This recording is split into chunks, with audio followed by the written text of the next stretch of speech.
Hello and welcome to another Halloween makeup look video.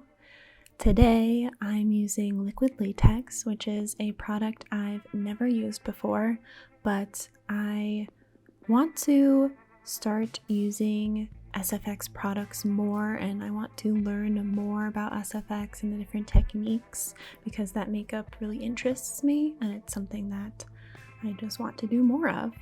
So this was my first attempt using liquid latex, but I'm really happy with how it turned out. I think for the first time, I think it turned out pretty good. It kind of, this vibe, it kind of reminds me of like, I'm a monster hunter trying to fight from becoming the thing I hunt, that type of thing. Or like, you know how Blade was a vampire, but he hunted vampires? That is what this vibe gives off to me. But this was inspired by ATEEZ Hala Hala. ATEEZ is one of my favorite groups, and their song, specifically the music video for Hala Hala, the whole thing, conceptually, aesthetically, the storytelling, is all really impressive to me, and I really wanted to do something for that song, and I also wanted to give it a Halloween twist. So yeah, let's get into it. So this is my first time using liquid latex, but I did do research ahead of time for this, and I highly suggest you also do research if this is a new product that you're using, because you could be allergic, so you definitely need to patch test, but also just knowing how to use the product and kind of forming a plan of action when you're going to use a new product, I think is the best course. So for this, I knew that liquid latex dries pretty quickly, but you also don't want to get it in your hair because it can rip out hair. So I had shaved that part of my face ahead of time. And I'm going in with pretty thin layers. You start, or at least I started, with putting the liquid latex down in a thin but even layer on my face, and then I take a 1-ply tissue sheet and I put it over it, and then I ripped off the excess around the edges, and I did that for 2 layers, and then I brought out my hairdryer to dry it completely so that when I go in with my other layers, the base that I had established wouldn't get disturbed when I keep building on top of it. And so I do that for 3 layers, I think, total, just to establish a base. And I go back and forth with that method of putting the liquid latex down, then the 1-ply tissue, and then taking the hairdryer to dry it.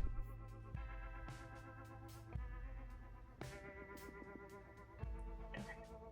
So I'm going to start making the layers smaller and smaller. So I think I put 3 layers on about this size, but now I'm going to start making them smaller and smaller because I don't want my edges to be too thick or it won't blend. Like when I put makeup on over it, the edges will be too noticeable. So you want your edges thinner and more bulk in the center, especially so when I cut it open and I like fold it, it looks more like cut open skin. At least that's how I'm doing it, and based on the research I did, that's what people suggest. So that's what I'm doing. So I did as I said in the video. I started making my tissue sizes slightly smaller to build up in the center more, but the method for all of this is the same. You put down a layer of liquid latex, you put down a sheet of the tissue, and then you dry it. And you keep doing that until you build it up to the point that you want. I didn't want to make it too thick, but it really just depends on the look that you're doing. Okay, I think I'm only gonna do 1 or 2 more layers. think, because I don't want it too thick, because for this look I want it like, I drew inspiration from like The Walking Dead and like Two-Faced from Batman and Twisty from American Horror Story, so I want it to look old, so there wouldn't really be a lot of like, there won't be a lot of like dripping blood. It'll be older, darker blood to make the wound look older, and I don't want a lot of extra like skin, so I don't want, when I cut it, I don't want a lot of like fold over here. So I think I did 5 layers now. So yeah, I think 6 or 7 layers is probably gonna be good. And then I'm gonna dry it and probably add a little bit more latex, liquid latex around the edges to help smooth it out a bit more.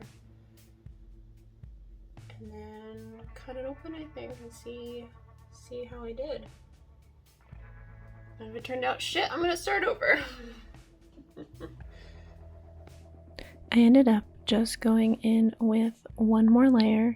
So I put down that liquid latex, and then I put down the tissue, and then I go in with my hairdryer to finish it off. So my end total of layers was 6, and I think for the look I was specifically going for, this was enough. But like I said before, it depends on the look you want to do.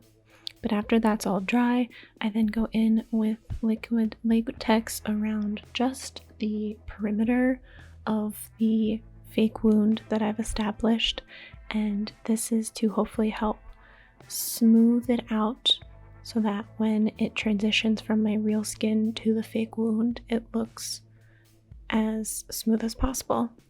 I then go in with scissors, and please be careful when you're working with scissors close to your face, but I go in with scissors very carefully, very slowly, and I start cutting up the tissue and folding it back to create this open wound effect.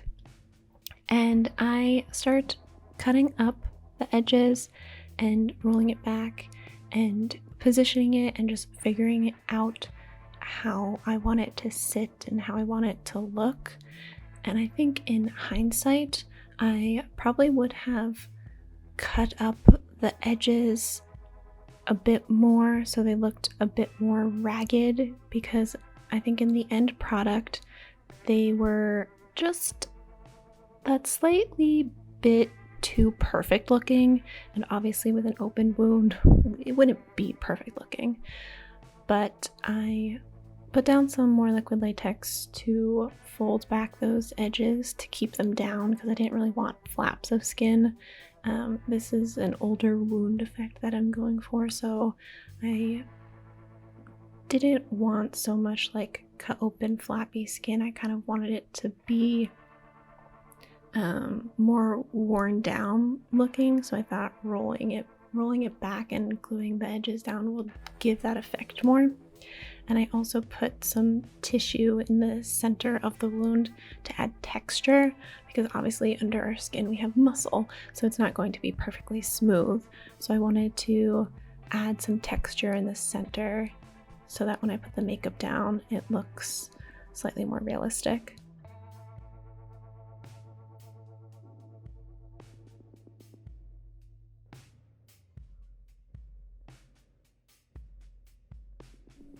So now I'm going in with my foundation, and to be honest, a lot of the foundation that I put around the fake wound was unnecessary because I end up going over a lot of it with makeup afterwards with, you know, like the browns and reds and all that jazz.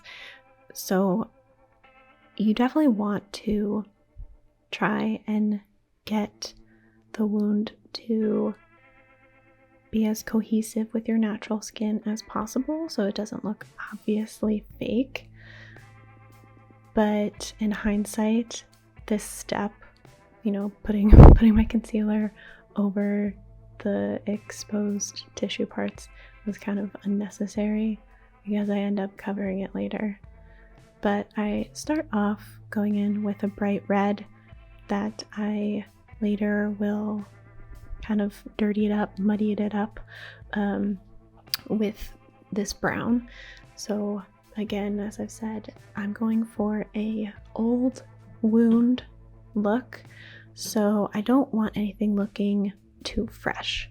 So I'm going to use a lot of browns and like dark burgundy colors, but I started by laying down that bright red first, just because I knew that I was going to go over it with darker colors. And this, I really didn't have a clear plan of action for when I was going to build up the color. I was looking at a reference picture of Twisty from American Horror Story when he takes the mask off and you see what his face really looks like. You know, that is obviously a healed wound over time. So I was using that as a reference because I wanted to take those color tones and apply it to this fake wound that I was doing on myself. So that's why it's going to be a lot of darker colors, muted colors, and here I started adding in some green because I also wanted it to kind of look infected. I wasn't really going for a zombie look, but I don't know, this kind of, the direction I started going in as I started applying the color kind of just reminded me of like something that was infected. So I wanted to add a bit of green in there just to give it more dimension. I don't think it ended up looking particularly realistic, but I was trying to make it as realistic as I could.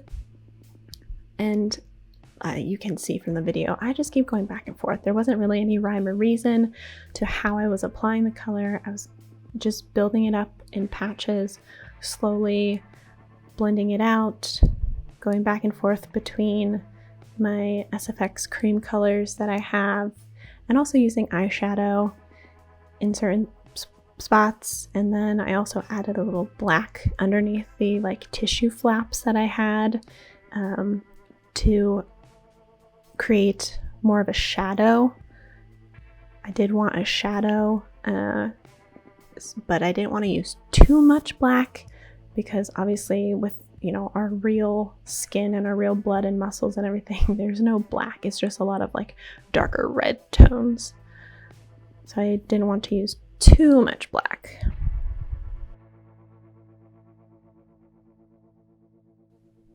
Now we're getting into the contour, and I went ham with this because I wanted my face to look more gaunt and haggard.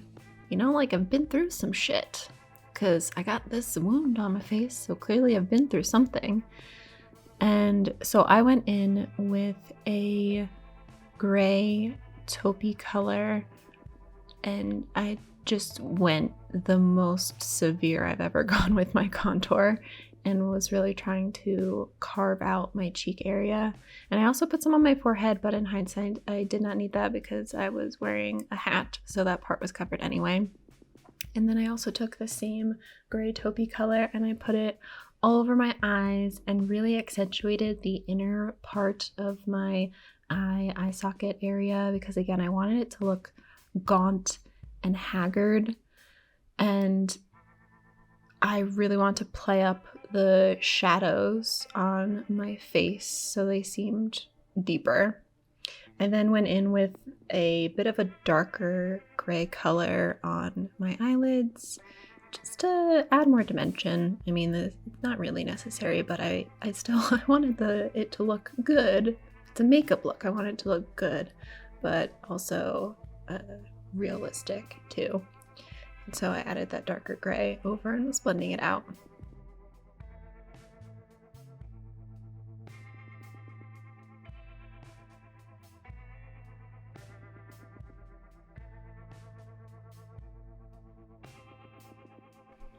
Like with my cheek contour, I went ham with my nose contour as well, and my chin contour. Seriously, this was the most extreme contour I've ever done. I gotta say though, it looked pretty good, all things considered, for it being as extreme as it was. I thought it turned out pretty good. And now I'm just adding a few more final touches to my wound. I decided to add a bit more black because I wanted to deepen those shadows. I'm going back and forth with different eyeshadows to add more color. And here I'm adding a bit more black around my mouth because I wanted that portion to look deeper, and I wanted the wound to look a little darker in that portion. And now, the most exciting part, saving the best for last, I'm adding coagulated blood. So, as I've mentioned many times now, I wanted this wound to look old. It was something that was going to be old, so I didn't want any fake blood that looked too fresh or anything that was too red. So I had this coagulated blood that I had used last year actually, which is a like thicker, darker fake blood. And I think that was perfect for this look.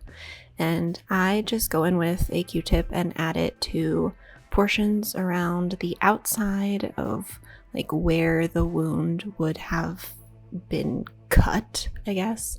And I'm not being too strategic about it. I'm just adding the blood where I think it works. And this was the final look.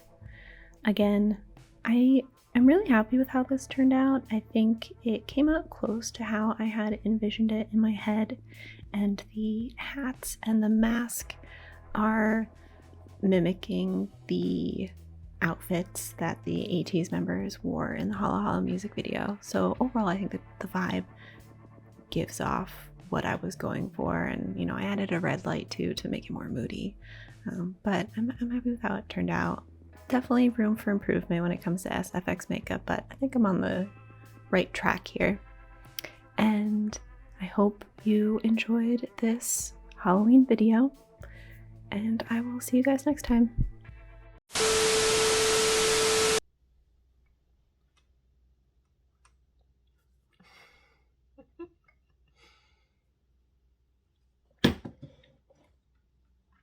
Always leave at least a little bit of your mouth and nose open when you're working with prosthetics or liquid latex. You need to be able to breathe and drink water. Words of wisdom.